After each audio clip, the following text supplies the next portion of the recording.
Why not के इस video में आज हम लोग जनरल एंट्री करना सीखेंगे। तो 3 रूल मैंने आपको बताया था जनरल एंट्री करने के लिए। वो 3 चीज़ें थी। सबसे पहली थी रियल अकाउंट। क्या था वो? रियल अकाउंट था। और दूसरा था नॉमिनल अकाउंट, है ना। नॉमिनल अकाउंट बताया था मैंने आपको, रियल अकाउंट बताया था, और एक अकाउंट और बताया था जिसका नाम था पर्सनल अकाउंट ना, पर्सनल अकाउंट। तो ये 3 अकाउंट अगर आपको इनके रूल्स आते हैं तो जनरल एंट्री करना बेहद आसान है। रियल अकाउंट का एक रिव्यू मैं आपको बताता हूँ। इसमें सारे क्या आते हैं? All the assets. असेट्स मतलब संपत्तियाँ जो बिजनेस में यूज़ होती हैं। सारी जो असेट्स होती हैं वो रियल अकाउंट होती हैं। और इसका रूल बताया था, इंक्रीज़ करें यानी प्लस हों तो डेबिट, इंक्रीज़ करें तो डेबिट कर दीजिएगा। अगर घट रही हों यानी डिक्रीज़ करें तो क्या करिए आप? क्रेडिट कर दीजिए। मतलब अगर असेट्स बढ़ें तो डेबिट, या आ रही हों तो डेबिट और जा रही हों तो क्रेडिट। दोनों बातें मैं समझा रहा हूँ आपको। इनकमिंग असेट्स हैं तो डेबिट, यानी आपकी फर्म में आ रही हैं तो डेबिट करिए, और जा रही हैं तो क्रेडिट। ठीक है, तो ये रूल है रियल अकाउंट का। दूसरा, नॉमिनल अकाउंट की पहचान क्या थी? हमने वो बताया था आपको। क्या? अगर एक्सपेंसेस हैं और इनकम है तो नॉमिनल अकाउंट है। और नॉमिनल अकाउंट का रूल हमने बताया था, एक्सपेंसेस ऑलवेज डेबिट, इन्हें क्या करिए आप? डेबिट करिए। और इनकम को ऑलवेज क्या करिए? क्रेडिट करिए। ओके, तो ये हो गया, ये एक रिव्यू हो गया आपका नॉमिनल अकाउंट का। मैंने बता दिया कि एक्सपेंसेस डेबिट और इनकम क्रेडिट। ठीक है। और तीसरा चीज़ मैंने बताया था पर्सनल अकाउंट की पहचान। वो क्या होते हैं? पर्सनल अकाउंट या तो डेटर होंगे, डेटर मतलब आपके कस्टमर होंगे, या क्रेडिटर्स होंगे, या आपके लेनदार होंगे। ठीक है, तो ये आपको मैंने एक रिव्यू दे दिया। तो ये 3 अकाउंट रिव्यू हैं, इन्हीं के आधार पर हम कोई भी जनरल एंट्री कर सकते हैं। और जनरल एंट्री का एक फॉर्मेट होता है, वो मैं बता दूं सबसे पहले आपको। सबसे पहले यहाँ पर एक आप डेट का कॉलम बना लीजिए, जिस तारीख को ट्रांजैक्शन आप कर रहे हैं, डेट हो गया। यहाँ पर पर्टिकुलर लिख लीजिए, पर्टिकुलर्स लिख लीजिए।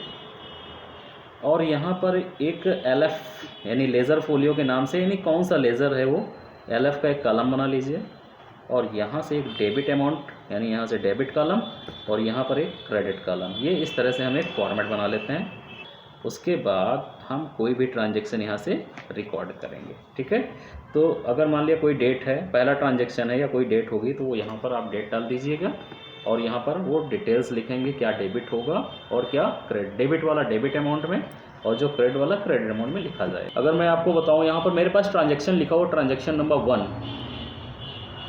स्टार्टेड और कमेंस्ड ऑफ बिजनेस विद ₹20,000, यानी कि किसी ने बिज़नेस स्टार्ट किया है 20,000 रुपये से। तो मैं इसे अपनी बुक्स में कैसे लिखूँगा, अपना जनरल एंट्री में कैसे लिखूँगा? तो पहला ट्रांजैक्शन है तो मैं 1 नंबर ट्रांजैक्शन डाल दूंगा। और यहाँ पर इन्होंने कहा है स्टार्टेड बिजनेस विद कैश ₹20,000, तो कैश बिजनेस में आ रहा है, तो मैं कैश को क्या करूँगा? यहाँ पे डेबिट करूँगा। यहाँ लिखूँगा कैश अकाउंट। पहला तो कैश आया है तो कैश अकाउंट को डेबिट कर दूंगा, कितने से? 20,000 से। ओके, और 2 यहाँ लिखूंगा, थोड़ा सा स्पेस देंगे यहाँ से, फिर 2 लिखूंगा, क्या? कैपिटल लिखूंगा, क्योंकि ये बिजनेस में कैपिटल है हमारी। और इसको मैं यहाँ से 20,000 रुपीज़ क्रेडिट कर दूंगा। और नरेशन यहाँ पर, यहाँ लिखा जाएगा इसका नरेशन, यहाँ पर बीइंग बिजनेस स्टार्टेड। ओके, ये हो गया आपका पहला ट्रांजेक्शन, आपको ऐसे लिख देना है। ओके, ये आपकी जनरल एंट्री होगी। कैश डेबिट इसलिए हो रहा है चूँकि कैश फर्म में आ रहा है। और हमने अभी थोड़ी देर पहले बताया था कि कैश जो भी असेट्स है, कैश क्या है? हमारी असेट्स है। कौन सी असेट्स है? करंट असेट्स है। प्रीवियस लेक्चर अगर आप पढ़ेंगे हमारा तो आपको पता चल जाए कैश हमारी करंट असेट्स होती है। और करंट असेट्स आपकी आ रही है यानी डेबिट होगा कैश। और कैपिटल आपकी क्या है? कैपिटल क्या है? जो कि क्रेडिट होगा। ये लाइबिलिटी साइड का आइटम है और ये क्रेडिट होगा। ओके, चलिए दूसरा ट्रांजेक्शन मैं पढ़ता हूँ और दूसरा ट्रांजेक्शन मैं आपको बताता हूँ। Goods purchase for ₹5,000, GST eight the rate 12.5%, 12.5%। अगर गुड्स परचेज किया है तो आप यहाँ पर परचेज को डेबिट करिए, क्योंकि परचेज हमारा क्या हो गया? एक्सपेंसेस हो गया। क्या हो गया? परचेज एक्सपेंसेस हो गया। एक्सपेंसेस ऑलवेज डेबिट, तो मैं लिखूंगा यहाँ पे परचेज अकाउंट। यहाँ से क्या कर दूंगा? डेबिट। कितने रुपए से? 5,000 से। ये 5,000 रुपये हमने परचेज किए हैं। और ये यहाँ पर नाम नहीं दे रहा है, देखिए नाम नहीं दे रहा है। इसका मतलब क्या है? हमने कैश में परचेज किया है, तो परचेज तो डेबिट हो गया, तो क्रेडिट क्या हो गया? टू कैश, यानी कैश आपके पास से जा रहा है। कितना? 5,000 रुपीज़। एक तो ये सिंगल एंट्री हो गई, यानी 5,000 का परचेज किया और 5,000 रुपये चले गए, 5,000 का गुड्स आ गया और 5,000 कैश चले गए, ये बिना जीएसटी का था। मैं इसी की दूसरी एंट्री बता रहा हूँ, आप जीएसटी लगा करके जब भी आप परचेज करिएगा। दूसरी एंट्री बता रहा हूँ फिर से इसी में, ये विदाउट जीएसटी है, अब विद जीएसटी देखिएगा। परचेज अकाउंट डेबिट पहले करिए, परचेज अकाउंट डेबिट 5,000 और उसके बाद करिए इसमें जीएसटी, इनपुट जीएसटी कर दीजिए। कितनी है यहाँ से 12.5% इन्होंने कहा था, है ना। 12.5% किसका निकालोगे, परचेज का निकालोगे। परचेज का 5,000 का 12.5% निकालेंगे आप। कैसे निकालोगे, ऐसे निकालोगे ना। इसको सिंप्लीफाई करेंगे, देखो 2 जीरो इसके काट दो आप, यहाँ से 2 जीरो कट जाएंगे और अगर ये पॉइंट दशमलव हटाओगे नीचे 1 जीरो बढ़ जाएगा। अब 1 जीरो और काट सकते हैं आप, यहाँ से देखिए 625 रुपये आ जाएगा। मल्टीप्लाई करेंगे तो 625 रुपये आ जाएगा जीएसटी, ठीक है। चलिए, तो इनपुट जीएसटी कितनी हो गई यहाँ से 625 रुपीज़ और टू कैश क्या हो जाएगा, बाकी सारा पैसा आपको देना पड़ेगा। तो पैसा जाएगा तो टू कैश हो जाएगा कितने रुपए से, 5,625 रुपये से, 5,625, है ना। चलिए, नरेशन क्या लिखेंगे, being goods purchased for cash, है ना। किस में खरीदा, कैश में खरीदा। चलिए, ये एक आपकी एंट्री हो गई, समझ में आ गया होगा मेरे ख्याल से। चलिए, अब हम लोग अगली एंट्री करेंगे, ट्रांजैक्शन नंबर 3 की तरफ चलते हैं। ट्रांजैक्शन नंबर 3 कह रहा है यहाँ पर, देखिए, goods purchased from Mohan, goods purchased from Mohan ₹3,000 eight the rate 12.5%। अब यहाँ पर देखिए गुड्स परचेज फ्रॉम मोहन है, यहाँ पर नाम दिया जा रहा है। नाम क्यों दिया जा रहा है, इसलिए दिया जा रहा है क्योंकि वो उधार खरीदा गया है, यानी पैसा यहाँ पर नहीं गया। तो पैसा नहीं गया तो मोहन का नाम आएगा, यस एग्जैक्टली आएगा। मोहन क्या है, आपके क्रेडिटर्स हैं, और क्रेडिटर्स हैं तो ये क्या क्या करेंगे, ये पैसा इनको देना पड़ेगा, यानी ये आपके लिए एक लायबिलिटी है। तो मोहन क्या हो जाएगा, क्रेडिट हो जाएगा। अब यहाँ से क्या करेंगे एंट्री, देखिए परचेज तो यहाँ पर भी हो रहा है और परचेज आप जानते हैं ऑलवेज क्या होता है, डेबिट। तो परचेज अकाउंट डेबिट, कितना डेबिट, परचेज कितने का है, 3,000 का है, तो मैं यहाँ पर 3,000 लिख दूंगा। ओके, अब इनपुट जीएसटी हाउ मच, 12.5%, 3,000 का कितना हो जाएगा, आपको निकालना आ गया है, आप बताइएगा। 375, 375 रुपये आएगा इनपुट जीएसटी। और टू, यहाँ पर कैश तो गया नहीं, किससे खरीदा था, मोहन से, टू मोहन अकाउंट, है ना, क्योंकि मोहन को आपको पैसा देना पड़ेगा। To Mohan account, Mohan account में ये टोटल कितना हो जाएगा, 3,375 रुपीज़। अब नरेशन आप लिख दीजिए, इसको यहाँ पर नरेशन लिखना है, being goods purchased from Mohan, ठीक है। चलिए, ये आपका नरेशन हो गया। ट्रांजैक्शन नंबर 3 कंप्लीट हो गया। अब ट्रांजैक्शन नंबर 3 के बाद आते हैं हम लोग ट्रांजैक्शन नंबर 4 में। ट्रांजैक्शन नंबर 4 है गुड्स रिटर्न टू मोहन। अब जो गुड्स हमने खरीदा है वो गुड्स क्या हो गया, रिटर्न कर दिया गया है, क्योंकि वो क्या था, हो सकता है डिफेक्टेड गुड्स हो, है ना। तो वो आप क्या करेंगे, उसे वापस कर देंगे। देखिए यहाँ पे लिखा हो goods return to Mohan, Mohan admitted our claim for ₹100 at the rate 12.5%। तो अब देखिए मोहन ने 100 रुपये का गुड्स वापस कर दिया है। अब 100 रुपये का गुड्स वापस कर दिया है, गुड्स वापस किया ना, तो उसमें जीएसटी भी तो इंक्लूड रही होगी, तो जीएसटी भी वापस करनी पड़ेगी आपको। तो करिए, चलिए करते हैं। अब मोहन ने गुड्स वापस किया तो मोहन को डेबिट कर दीजिए, क्योंकि मोहन को आपने गुड्स वापस किया तो मोहन को उतने पैसे नहीं देने हैं, तो उसे डेबिट कर लीजिए, ठीक है। तो मोहन अकाउंट कर दीजिए डेबिट, है ना। कितने से करेंगे, मोहन अकाउंट को कितने से डेबिट करेंगे, ये बाद में करेंगे। पहले हम क्या कर रहे हैं, परचेज रिटर्न कर रहे हैं। पहले टू परचेज रिटर्न कर दो, टू परचेज रिटर्न, है ना। परचेज रिटर्न कितने का है, 100 रुपये का है। परचेज रिटर्न हम यहाँ पर क्रेडिट में लिखेंगे 100 रुपये का, और उससे वैट कितना है, टू क्या, इनपुट वैट या वैट आउट जो रिटर्न है आपका, उसको भी क्या करेंगे भाई, यहाँ इनपुट लिया था, इनपुट जीएसटी। अब इनपुट जीएसटी को हम क्या करेंगे, इनपुट जीएसटी को क्रेडिट कर देंगे, क्योंकि उतने से जीएसटी भी तो वापस होगी। टू इनपुट जीएसटी कितने रुपए की, 12.5% है ना, 100 रुपये कितना होगा, 12.50, है ना। और टोटल मोहन कितना डेबिट हो जाएंगे, 112.50, राइट। तो ये हो गया। अब आप नरेशन लिख दीजिए, being goods return to Mohan, being goods return to Mohan. बस हो गई। आपको समझ में आया एंट्री कैसे किया हमने? मोहन को डेबिट किया क्योंकि मोहन को अब पैसे नहीं देने हैं 100 रुपये से, 100 रुपये और जीएसटी भी तो रिटर्न होगी। तो 100 रुपये का गुड्स उन्होंने क्या किया, वापस कर दिया है। तो 112 रुपये 50 पैसे नहीं देने हैं, इसलिए मोहन को हमने डेबिट कर दिया और परचेज को परचेज रिटर्न में 100 रुपये क्रेडिट कर दिए। इनपुट जीएसटी को भी क्रेडिट कर दिया। जो इनपुट डेबिट हुआ था अब वो क्रेडिट हो जाएगा 12 रुपये 50 पैसे से। ठीक है, चलिए अगला ट्रांजेक्शन हम लोग करेंगे, 5वां ट्रांजेक्शन है। समझते चलिएगा। कोई डाउट आए तो आप लोग कमेंट कर सकते हैं कमेंट बॉक्स में जाके। ठीक है, चलिए transaction number 5। Transaction number 5, goods sold to Mohan. अगला ट्रांजेक्शन है goods sold to Mohan. Wait है, अभी तक परचेज कर रहे थे। देखिए अब हम लोग सेल की एंट्री सीख रहे हैं। अभी तक परचेज की एंट्री कर रहे थे, अब सेल्स की एंट्री सीख रहे हैं। देखिए परचेज करते समय आप परचेज का नेचर जानते क्या है, एक्सपेंस का है, तो उसे डेबिट करते थे। अब जब हम कोई चीज़ सेल करते हैं तो उसमें रेवेन्यू आता है, पैसा आता है, तो वो एक तरह की इनकम होती है ना, तो उसे हम हमेशा क्या करेंगे, सेल्स को क्रेडिट करेंगे। परचेज को डेबिट करते थे, अब सेल को क्या करोगे, क्रेडिट करोगे। एग्जैक्टली, ठीक है ना, समझ में आ रहा है। चलिए अब गुड्स सोल्ड टू मोहन। अब मोहन को बेचा है तो मोहन ने पैसे नहीं दिए, तो मोहन हमारा क्या है यहाँ पर, डेटर है, ये पैसा देगा, मेरा कस्टमर है ये। चलिए तो गुड्स सोल्ड टू मोहन, तो पहली बात तो अब मोहन को हमने माल बेचा है तो सेल्स हमेशा क्रेडिट होगी, है ना, तो मोहन क्या होंगे, डेबिट होंगे। तो लिखिए यहाँ से Mohan account debit, Mohan account debit. पर अमाउंट कितना, कितने का माल बेचा है, देखो यहाँ पे लिखा हुआ है 4000। कितना लिखा हुआ है, 4000 ना, तो 4000 का गुड्स बेचा है। तो अभी आप मोहन को डेबिट मत करिए, अभी आप मोहन को डेबिट अमाउंट मत करिए, क्योंकि अभी इसके साथ वैट भी तो आएगा या जीएसटी भी तो आएगी। तो टू क्या लिखेंगे, Mohan account debit to sales account, है ना। माल कितने का बेचा है, 4000 का। अब इसके साथ क्या आएगी, आउटपुट जीएसटी। इनपुट नहीं आउटपुट हो गई, सेल के साथ आउटपुट आएगा। कितने परसेंट है, 12.5%। 4000 का 12.5% कितना होता है, बताओ बताओ, 500 रुपये होता है ना।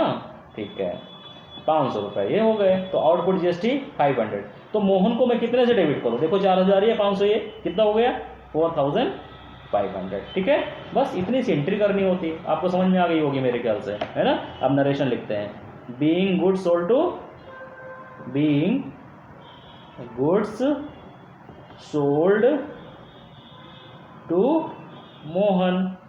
ये अगला ट्रांजेक्शन हमारे पास है 6 नंबर। चलिए 6 नंबर भी देख लेते हैं। देखिए यहाँ पर सेल्स ऑलवेज क्रेडिट होती है तो हम सेल्स को क्रेडिट करते हैं, परचेज ऑलवेज डेबिट होता है इसलिए परचेज को डेबिट करते हैं, है ना। मोहन को जब मोहन से जब पैसे लेने हैं मुझे, मेरा कस्टमर है तो उसे डेबिट किया जाएगा, और जब मोहन को मुझे पैसे देने हैं तो मोहन क्रेडिटर है मेरा, उसे क्रेडिट किया जाएगा। यानी जब परचेज करेंगे तो मोहन क्रेडिटर बन जाएगा, जब परचेज किया मोहन से तो मोहन हमारा क्रेडिटर हो गया, और जब मोहन को मैंने माल बेचा तो मोहन हमारा डेटर हो गया। तो डेटर क्रेडिटर आपको समझ में आ गया होगा जी। ठीक है, ट्रांजेक्शन नंबर 6 की तरफ चलते हैं हम। ट्रांजेक्शन नंबर 6 में देखिए क्या लिखा हुआ है, फर्नीचर परचेज्ड। अब ये फर्नीचर जो परचेज किया गया है किससे किया नहीं मालूम, इसका मतलब ये कैश में खरीदा गया है। किस में खरीदा गया, कैश में खरीदा गया होगा, तभी तो उसका नाम नहीं दिया, है ना। तो फर्नीचर क्या है हमारी, ये कोई गुड्स होती तो गुड्स के बारे में लिखता, लेकिन अगर जब कुछ न दिया हो तो आप ये समझिए फर्नीचर हमारे बिजनेस में यूज़ होगा, उसके लिए फर्नीचर खरीदा है। ओके, तो हमने जब ये फर्नीचर खरीदा है तो नया फर्नीचर खरीदा है और अपने बिजनेस में इस फर्नीचर को यूज़ करेंगे। दैट मीन्स हम ये कहना चाहते हैं फर्नीचर हमारी क्या है, असेट्स है। अब फर्नीचर मेरा असेट्स है तो आप जानते हैं हमने आपको रियल अकाउंट के लिए बताया था कि फर्नीचर या कोई असेट्स आए तो डेबिट और कुछ उसके बदले में जाए तो क्रेडिट। तो बदले में क्या जाएगा, अगर आपने फर्नीचर खरीदा है तो पैसा ही दिया होगा ना, बिल्कुल दिया होगा। तो furniture account debit to cash account. तो ये आप यहाँ से लिखेंगे फर्नीचर अकाउंट डेबिट, कितने का खरीदा, 3000 का ना, 3000, और टू कैश अकाउंट। तो कैश अकाउंट में आपके कैश चला गया 3000 रुपये। नरेशन आप लिख दीजिए, बीइंग फर्नीचर परचेज्ड, है ना, ये आप लिख सकते हैं। इस तरह से ट्रांजेक्शन 6 हो गया। अब ट्रांजेक्शन नंबर 7 पे आएंगे हम लोग, ट्रांजेक्शन नंबर 7 करेंगे। चलिए 7 नंबर ट्रांजेक्शन है, यहाँ पर देखिए मशीनरी सोल्ड, क्या लिखा हुआ, मशीनरी सोल्ड कितने की, 12,000 की। अब मशीनरी बेची है तो पैसा आया होगा, तो जस्ट अपोजिट है, देखिए कॉपी पे, जब मशीनरी बेची तो पैसा आया ना, तो यहाँ पे क्या लिखेंगे, कैश अकाउंट डेबिट। क्यों डेबिट कर रहे हैं, क्योंकि कैश आ रहा है। कैश कितना आएगा, 12,000 का मशीनरी बेचा है आपने, तो 12,000 आएंगे कैश, और टू मशीनरी आपकी चली जाएगी, टू मशीनरी अकाउंट, है ना। बहुत सिंपल है जनरल करना, बहुत सिंपल है, बस एक बार आप समझ जाइए। 12,000 रुपये, नरेशन लिख लीजिए, being machinery sold, okay that's it. तो ये हो गए हमारे 7 ट्रांजेक्शन, और अब मैं 8वां ट्रांजेक्शन आपको बताने वाला हूँ। ट्रांजेक्शन नंबर 8 में लिखा हुआ है सैलरी पेड। सैलरी क्या है, कोई ऑर्गेनाइजेशन उसके यहाँ एम्प्लॉय काम कर रहे हैं और उन एम्प्लॉय को सैलरी पे करता है, तो उस ऑर्गेनाइजेशन के लिए क्या है सैलरी, वो एक्सपेंसेस है, और सैलरी हमेशा एक्सपेंस ही होता है, याद रखिएगा आप लोग। आप कभी भी पर्सनल अकाउंटिंग मत करने लगना कि मुझे सैलरी मिली, आपको सैलरी मिली तो आप उसको इनकम समझने लगोगे। आप अपने लिए अकाउंटिंग नहीं कर रहे हो, कोई भी ऑर्गेनाइजेशन होता है वो अकाउंटिंग किसके लिए करता है, अपने ऑर्गेनाइजेशन के लिए करता है, तो सैलरी वो पे करता है। जब वो सैलरी पे करता है तो उसके लिए वो एक्सपेंसेस है। कभी ये मत सोचना सैलरी तो मुझे मिल रही तो मेरी इनकम हो गई, नहीं, सैलरी आपको जरूर मिल रही, लेकिन हम आपकी अकाउंटिंग, आप अपनी अकाउंटिंग थोड़े ना करोगे। आपकी तो इनकम है, ठीक है, लेकिन वो ऑर्गेनाइजेशन अपनी अकाउंटिंग करेगा, तो अपने यहाँ क्या लिखेगा, क्या लिखेगा अपने यहाँ अपनी एक्सपेंसेस दिखाएगा। तो चलिए सैलरी क्या हो जाएगी, यहाँ पे उसकी खर्चे हैं, तो यहाँ से लिखेंगे सैलरी अकाउंट डेबिट। डेबिट क्यों लिखेंगे, क्योंकि खर्चा है, एक्सपेंस है। कितना सैलरी पे किया है, 3,200 रुपये, 3,200 रुपये, 3,200, है ना। और अब सैलरी दी है, काहे में दी, कैश दिया होगा या चेक दिया होगा, चलिए कैश दिया है, टू कैश अकाउंट, कितना 3,200, 3,200।